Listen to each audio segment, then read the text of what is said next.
पुणे विद्येचे माहेरघर म्हणून ओळखलं जाणारं शहर, पण गेल्या काही दिवसापासून पुण्यात गुन्हेगारी आणि टोळ्यांमधील संघर्षाची प्रकरणं वाढताना दिसताय आणि याचा ताजा परिणाम कोंढवा भागात पाहायला मिळाला। कोंढवा परिसरात गणेश काळे या रिक्षा चालकाची निर्गुण हत्या करण्यात आली। हल्लेखोरांनी प्रथम गणेशवर गोळीबार केला आणि त्यानंतर कोयत्याने वार करत त्याचा जागीच खून केला। या घटनेनंतर परिसरात एकच खळबळ उडाली। हल्लेखोर मात्र हत्येनंतर फरार झाले असून त्यांचा शोध घेण्यासाठी पोलिसांनी विशेष पथकाची नेमणूक केली आहे। कोंढवा, उंडरी, हडपसर आणि जवळपासच्या परिसरात पोलिसांकडून नाकेबंदी सुरू आहे। या हत्येमागचं कारण अद्याप स्पष्ट झालेलं नाही। मात्र प्राथमिक माहितीनुसार ही हत्या आंदेकर कोमकर टोळ्यांमधील वैरातून करण्यात आल्याची शक्यता तपासली जात आहे।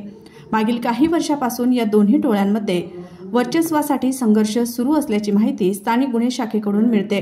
घटनास्थळावरून सीसीटीव्ही फुटेज, पुरावे आणि साक्षीदारांचे जबाब पोलिसांकडून घेतले जात आहेत। दरम्यान नागरिकांमध्ये भीतीचे वातावरण निर्माण झालं असून पोलिसांनी शांतता राखण्याचे आवाहन केले आहे। पोलीस अप्पर उपायुक्त आणि गुन्हे शाखेची टीम आता टोळी युद्धावर नियंत्रण आणण्यासाठी विशेष मोहीम राबवणार आहे। आता लक्ष सगळ्यांचं एका प्रश्नाकडे, गणेश काळेंची हत्या खरंच टोळी संघर्षातून झाली आहे का, की यामागे काही वैयक्तिक राग, सूड किंवा पैसा व्यवहार याचा उलगडा पुढील तपासात होणार आहे। आम्ही या प्रकरणावर लक्ष ठेवत आहोत। आज दुपारी 3:35च्या सुमारास आम्हाला पेट्रोल पंपावरून घटनेबाबत एक कॉल मिळाला। लागलीच घटनास्थळी आमचे सिनियर पीआय कोंढवा, एसीपी आम्ही घटनास्थळी धाव घेतली।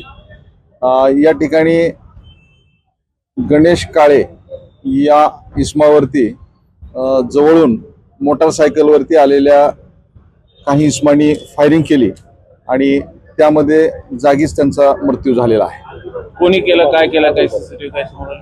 त्याबाबत पोलिसांनी पेट्रोल पंप आणि परिसरातील सीसीटीव्ही हस्तगत करण्याचे काम चालू आहे। घटनास्थळाचा पंचनामा करण्यात आलेला आहे।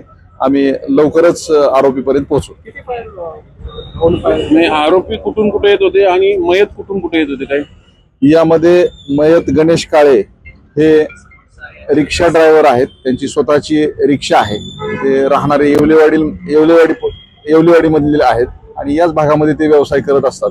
ते खडी मशीन दिशेने जात असताना त्याच दिशेनं 2 मोटारसायकलवरती काही इसम आले होते आणि जवळून त्यांनी त्यांच्यावरती फायरिंग केली आहे। सुगावा लागला का सर आरोपींचा? आता याबाबत तपास चालू आहे।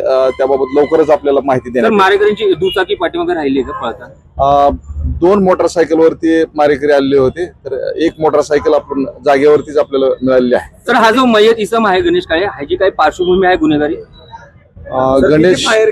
गणेश काळे यांच्यावरती कोंढवा पोलीस स्टेशनला एक मुंबई दारूबंदी अधिनियम 65E प्रमाणे एक गुन्हा दाखल आहे। हा टोळीचं सदस्य वगैरे काय आहे का?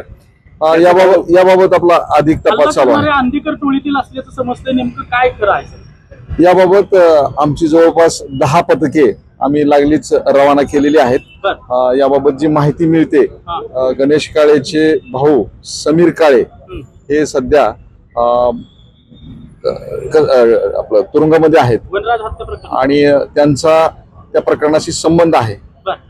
नेमकी किती राऊंड फायर केले सर? कोयत्याने देखील वार केल्याचं समजतंय का? किती राऊंड फायर झाले? 4 राऊंड फायर झालेले आहेत आणि डोक्यावरती कोयत्याचे 2 वार आहेत। आणि किती लोक होती सर हे?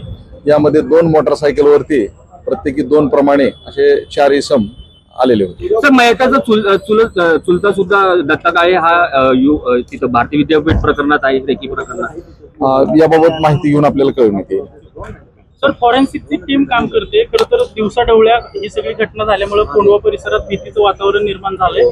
गुन्हेगार कुठेतरी पुणे पोलिसांची वचक कमी झाली असं वाटतंय गुन्हेगारांवर?